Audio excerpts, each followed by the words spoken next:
This was awesome.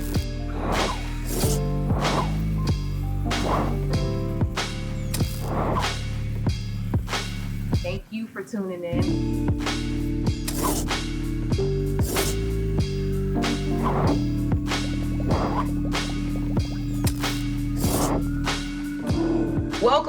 Welcome to another episode of High Low News, and we're interviewing people in the community doing great things. So let's talk. Can we talk? I want to introduce some great people. MJ Green and Danielle St. Luce. Danielle, did I say your name correct? I hope I didn't butcher it. Okay. Guys, thank you for joining me today. Can you guys introduce yourself? Let the audience know who you are. MJ, we'll start with you. Okay. I'm Michael John Green. I am the fund director for the Dade County Federal Credit Union. And I have spent the majority of my career working in finance and working with or for CDFIs, which are community development financial institutions. Okay. And Danielle, introduce yourself. Hi, I'm Danielle St. Luce. I work with the Black Business Investment Fund of Florida.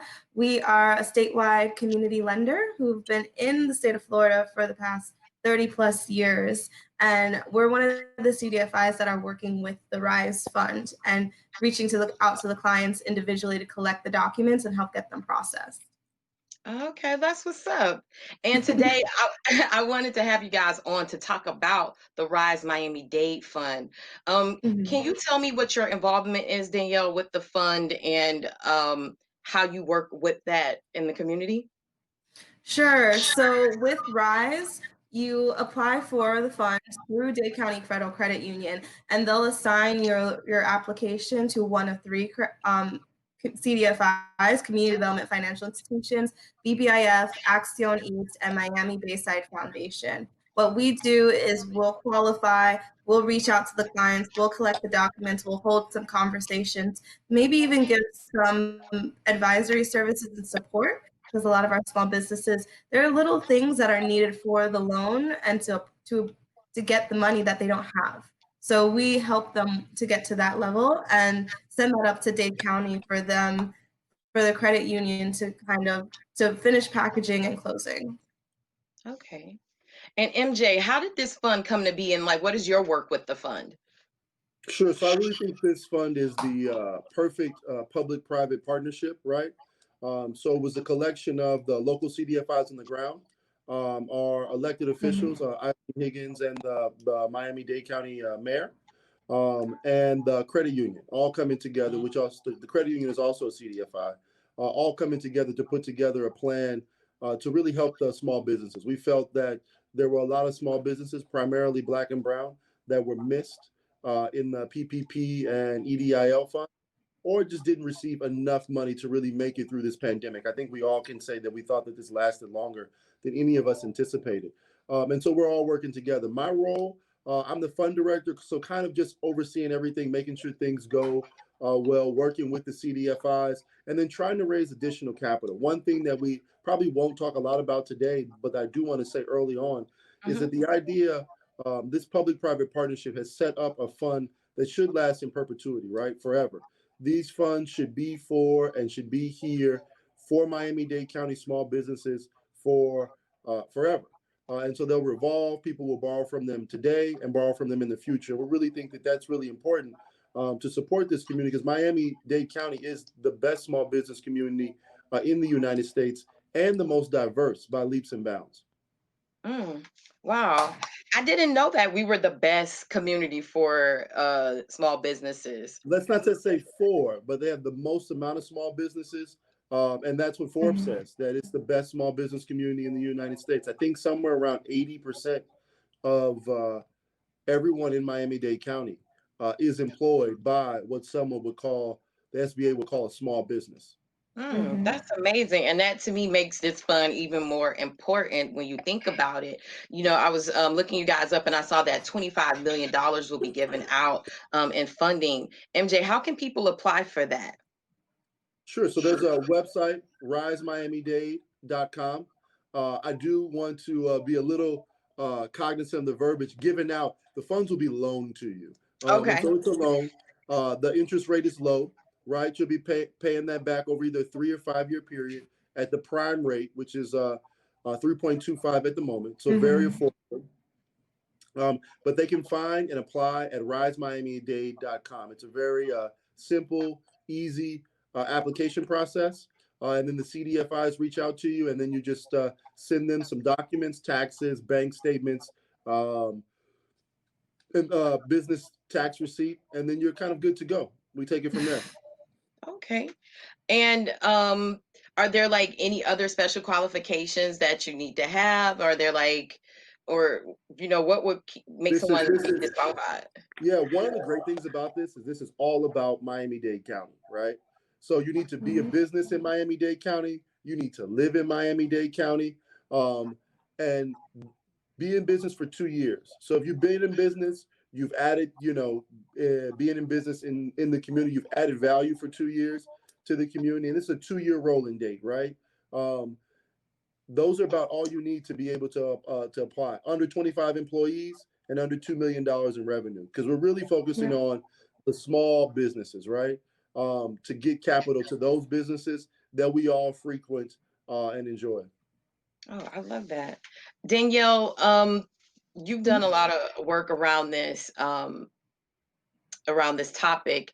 Some small business owners are leery of loans. What are your thoughts on that? And MJ, you could chime in, after Danielle, but what are your thoughts on that, Danielle? Well, I think the biggest issue with loans is that people forget loans are there to help your business, but you have to pay it back. I think a lot of people get excited to see, oh, I can ask for so much money and someone's willing to give it to me, that they're not really using the money for the needs that they have. So there are a few things that we usually ask small businesses before we give them funds. What do you need the money for? And what does your income look like? What's your revenue? What's your profit and profit after tax? If you need loan funds to pay your employees and you're not collecting account receivables, you're not putting out invoices, but you collect things when you give the service or the product, then your business isn't generating enough revenue. And if I give you a loan, it would actually be irresponsible of me because it's covering a short-term need when you really need to increase your revenue, right? So that's the first thing I ask. What do you need the money for? That's the use of funds. And the second thing is I tell people you have to repay. Debt is actually your friend. It can free up your cash flow and you don't have to dip into your savings. And in addition to getting a loan, as you pay it back, you build your business credit. And if you personally guarantee, you should pay back, because the minute you don't pay it back, it's going to affect and impact your personal credit. So a lot of business owners are afraid because they don't understand. And I'll also say a lot of our Black and brown business owners are afraid because of their history with more traditional, larger banking and financial institutions. And a lot of that comes from just not being financially savvy. MJ, any thoughts on that? I got to jump in on that. I think it has to do with the savviness, right? I've spent the majority of my career working in finance and wealth management. Loans are not necessarily a bad thing, right? A loan is a financial tool. If I gave you a hammer to fix some glass, it would be messed up, right? That's not the right tool for that, right? People often try to equate all loans as being the same, so that a loan for a business is the same as a loan. Credit card technically is a loan, or a revolving line of credit is what it would be, right? But you're using that to buy things that do not produce income, right? So any instrument from a bank is a tool. Your business is a vehicle, right? And so your business, the idea for a business would be money goes in it, and that vehicle doubles the money, right? You buy flour, you buy the flour for $1, you make a cake, you can sell the cake for $5, you got $4, right? You turn $1 into $4. The idea would be your business would be able to borrow money, $10,000. It should go into the vehicle, your business, and it should produce $20,000, $30,000, $40,000. So then you're able to make that money. You pay the person that you borrowed the money from back, right? That's the way that it should work. I think that sometimes people don't realize what the tool should be used for, and also what vehicles they have. And I think that one thing that we have in place that's unique is that if you go to a traditional lender, They're not going to sit there and explain this to you. They're also not going to help you find the spots where capital can go in your business and make more money. The CDFIs are going to help you do that, right? They're going to walk through this process with you and get you to understand your cash flow and how this can make impact on your business. And so I think that people just need to change the way that they think about it. All debt is not bad. If debt was bad, you would not see, every large business has, copious amounts of debt, right? But that's because they're using it in the right way. They're using somebody else's money to make themselves more money, and they pay that person back while they do that. Man, I love that you said that, MJ and Danielle. And I think that's a part of like the gap with Black business and brown businesses is that you don't get that information on how to apply the loan, when to use that loan, when's the best time. And so I love that this program is providing that service. So you're saying essentially, if I'm a business owner and it's not going to be the best time for me to take a loan, you're not just going to give it to me. No, not at all. Never. One of the Man. great things about CDFI is that, the CDFI stands for Community Development Financial Institution. The community part is the first word, right? The people are first, the community is first. We really try to help and support the businesses. The large amounts of technical assistance that Danielle provides, that Miami Bayside provides, that Axiom provides, are what really takes the business to the next level. And we're fully willing and able to get kind of down in the weeds or the dirt or whatever analogy you want to use, and work with those clients to help take them to the next level. So Danielle, is there a perfect time for a business owner to apply? Like, what are your thoughts on that? Like, well, for Rise, I will say sooner rather than later. This is meant to help with COVID-related expenses and costs to your business. When it comes to a more standard line of credit, loan, what have you, you really need to be thinking about your business 5-6 months down the line. You may not need the money now, but will you need the money in the future? Are there any opportunities coming your way? Are you seeing any opportunities that to expand into a new market or to change your product or service some way? You have to, as business owners, we're thinking about our small business from how do I get to Friday, right? Or how do I get to the end of the month? And I tell my business owners, what's your 5-10-year plan for your business? How are you trying to grow your business? What do you know about your market and the trends affecting you? Because that helps so much in determining really how you want to change your business, shift your business, upgrade your business. But I tell most people, you want to start applying for a loan and start looking into financing 6 months out. Because sometimes you come to us for a loan and you're not ready, and we let you know we're going to give you the technical assistance to help you get to the level where you need to be ready to get this loan, especially for small businesses. So start thinking about what you may need and what you may want to do for your business now to apply for a loan later this year or even early next year. And MJ, oh, well, you want to add to that? Yeah, I was going to say borrow money if you can make more money with the money, right? If the money is just going to sit in your account and you're just going to hold on to it, capital erodes. That's what inflation is called, right? Your money automatically just sitting there, you're losing 2 to 3% of that every year just on the price of other goods going up, right? So then if you add an interest rate on top of that, it's not working. But if you can sell more widgets, if you had more widgets, then I would borrow more money to sell more widgets because you're going to make more money and be able to pay it back. Okay, I like that. MJ, is there a limit to this loan? Like, because Danielle just said it is COVID related. So once I guess we get back to normal, if we ever get back to it, but is this like a limited time for this funding? In this particular product that we're offering right now, we have $25 million at the moment, and we will be doing loans until the funds are exhausted, right?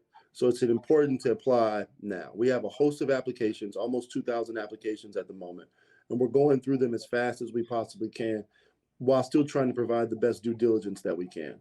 So I would apply now, and for lack of a better term, let's say get it in line. The max an individual is able to borrow at the moment is $30,000. And we really have this tied to individuals' rent and or mortgage or commercial lease. And the reason for that is we really were kind of looking down the line, and most businesses, especially the businesses that we are targeting and deal with, under $2 million in revenue, less than 25 employees, their largest fixed cost, something that cannot change, is rent or mortgage, right? And so being able to support that. Also, if a business is able to pay a $10,000 lease and they've been doing it for 2 years, they should probably can borrow more money, right? The business, Mm-hmm. more money comes into that business vehicle, and therefore it makes more money. So we wanted to make sure that we didn't overburden people. I'm a firm believer that you can borrow too little money and you can borrow too much money. And we want to really support businesses and help them stay in business, in their locations, and weather the storm. The growth in Black-owned businesses, and especially Black female-owned businesses, has grown the largest percentage in the last 5 years, even like ever. Even like the only thing that would be comparable is like shortly after slavery, right? Wow. But 60% of those businesses in our communities are on the ropes, and we want to be able to keep them in their locations. We want to help them weather this storm and give them some breathing room for the next 6-7 months, right? And they can pay that this. They could. I would, recommend, borrow the money, have the money saved, or pay your rent, you know, uh, pay your rent up for the next 6 months to be able to stay in your location. And then you know that you can, again, variable costs. And I say this with the most amount of sympathy. You can, employees, you can have employees work part-time, you can have employees work full-time, right? You can change your hours. Other costs that you have for your business, you have more control over than your rent, right? You cannot make that small. So take care of that cost. And then the CDFIs can help you pivot your business, can help you market your business, can help you add different things. So therefore, you're able to make the money that you need to survive on and pay the loan back. And this is a great resource. What are the interest rates for the loans, or do they vary per person? 3.25 prime rate. Oh, all right. That's it. Yep. Can you guys give your thoughts on, like, you kind of touched on it a little bit, but give your thoughts on like this boom that's happening with like Black businesses and focusing on this, and like the importance of this loan at this time, because right now there's like this spotlight on Black businesses and everybody wants everything Black. I want my Black owned pencil company, tissue, everything. And I was like, the timing of this is like amazing. So can you guys speak to that, like what's going on in the world right now when it comes to Black business and the importance of a fund like this? Danielle, we can start with you. Yeah, sorry, I get very excited about this because I know that for so long, a lot of Black business owners, especially some with super successful businesses, were afraid to let their clients know that they were Black because they were afraid of the stigma that, comes with being a Black business owner. And we've really seen this interest in Black-owned everything, which is, also an Instagram account that mentions Black business, happen with Black Lives Matter. And I've been following Black Lives Matter ever since Trayvon. And, the first iteration, the first couple of years were really difficult because people thought it was Black supremacy, which is very confusing. So seeing that people are finally understanding what Black people go through, are understanding the struggles of Black business. There's more articles about it. There's more information out there. There's just solid facts that you can't deny. Black people are treated like second-class citizens in this country. And we've been seeing this boom since 2008 in Black businesses, because for a lot of Black people, the best way to become economically and financially safe, sound, free, is to start your own business, and I think what we're seeing is that people are realizing that the American dream, or a version of it, is still alive. But with wages stagnant and costs rising, your best bet is to go out and use your expertise, knowledge, and network to really, grow yourself and get yourself to a place that you probably couldn't get making $45,000 a year. Agree. NJ, your thoughts on that? I think that, the first thing that I'll say is that this fund is for everyone, no matter Mm-hmm. race, creed, color, orientation. It's for the community in Miami-Dade County as a whole. The second thing that I'll say is that I think that information is power, right? And I think that uh, African Americans, and because of the internet and information sharing, the facts that are out there that Danielle touched on about um, the economic disparities that exist in our community. When sometimes I do presentations and teach financial literacy classes, if it's a more race-based conversation, um, every business owned in America by white business owners, and if you took all of the money for those businesses and divided them around all of the white people in America, each white person could receive an annual check every single year for just shy of about $200,000. If you did What? that, if Yep. you did that for Asian American owned businesses, it's about 75K per Asian individual that lives in America per every single business that's owned in America. I think Latinos is around like $30,000 per individual. African Americans is $1,200 A year? a year, $1,200. You couldn't even pay your rent for 1 month.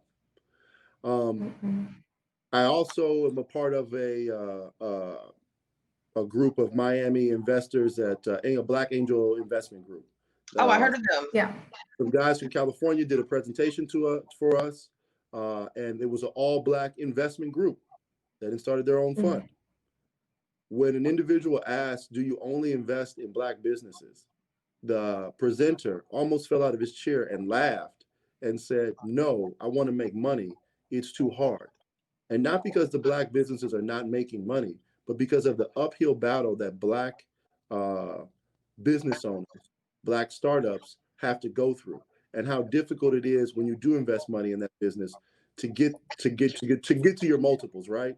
For those Mm-hmm. individuals that taking that long type of term view, a 10-year investment, 5-year investment, you know, and the risk that they're taking in those businesses, one or two times their money is not enough, right? They're looking for, somewhere between 5, 7 to 10 times their money invested in those businesses.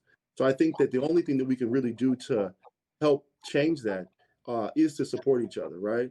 Group Mm-hmm. economics is a real thing. Group economics is not a racist thing. Group economics is important. Circling the dollar in the community is hugely important. I mentioned that I worked in wealth management for the majority of my career, managed about just a little bit over $500 million with a group of folks. Um, we maybe 30% of the individuals that we worked with, maybe 30%, probably closer to like the low 20s, uh, worked and was a CEO or C-level officer at some company, right? Mm-hmm. One person was very, very high up in the presidential cabinet. And so that's how, she had amassed most of her wealth. Everyone else either owned a business or their great great grandfather owned a business, and that's how they had their wealth. So Wow. over 75 to 80% of those individuals, wealth creation is a lot more difficult if you are not a owner of something or taking Mm-hmm. your hard-earned cash from your job and investing a significant portion of it. And Mm-hmm. so at this time, I'm sorry, I can talk about that for a, a lifetime. But at this Hours. time, Yeah. I mean, we may have to do a part two because you got me all in. I need my yeah. popcorn. This is good. Yeah. Save with savings, you're losing money to inflation, honestly, Yeah. At with this a point in savings time, account. it's really important that we support each other. It's really important that we try again, and I want to say the word again, to build Mm-hmm. communities and economic vehicles of our own, because we have done that, right? There's not just one or two that have been burnt down. There's, 5, 10, 15 Mm-hmm. communities that have been burnt down, right? Businesses that have been destroyed. But at the end of the day, um, we are resilient, right? We wouldn't have got here. We wouldn't be on this podcast if that wasn't the case. So whatever has happened in the past is only more fuel for us to uh, light our fire and start more businesses, build more, if you want to call them Black Wall Streets and communities, to support our families. Man, that's good stuff. MJ and Danielle, I really appreciate you guys coming in talking about the Rise Miami-Dade Fund, breaking it down, giving us tea, giving us facts, everything we need to know about this. Danielle, how can people connect with you? And if you have any last words or anything that you want to add, feel free, but let them know how they can connect with you. Well, the best thing to do for anyone who's looking for money right now is risemiamidade.com, 100%. If they want to connect with me, they can always email me. And my email is dstluce@bbif.com. And we offer technical assistance. We do offer financing. And sometimes it's nice to have a conversation with someone who knows a little bit more than you. Yeah. And MJ, thank you again. Let people know how they can connect with you, get information about the fund, and if you have any last thoughts. Yeah, so the fund, risemiamidade.com, risemiamidade.com, risemiamidade.com. To connect with me, michaeljohn.green@dcfcu.org. It's a little bit long, but it's michaeljohn.green@dcfcu, Dade County Federal Credit Union, .org. I'm always willing to help people. You know, one of my goals this year is to help 100 African American owned businesses for free, right? Sign me up. Sign me up, Whatever type of MJ. advice or whatever they need. That's really one of my goals for the year. I'm always down to have a conversation and always down to push people in the right way and offer that level of financial literacy, right? I think that knowledge is power, and I think also to not be afraid. You know, I think that in the best lessons I probably have ever learned about money, which is probably a bit scary once I say this, have been from mistakes that I've made, right? Mhm. You know, there is no such thing as failure, right? Losing money hurts a bit more than other things that you can fail at, but it's guaranteed that you'll learn. I do, think it out, write it out, plan it out. Mhm. Use fake money in your mind at first, but you know, do it. You will learn, you will get better.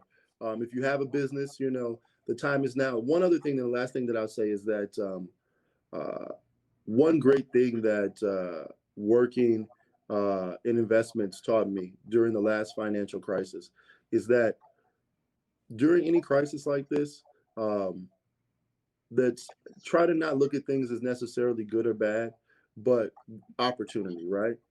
This fund could have never probably been started if it weren't for COVID, right?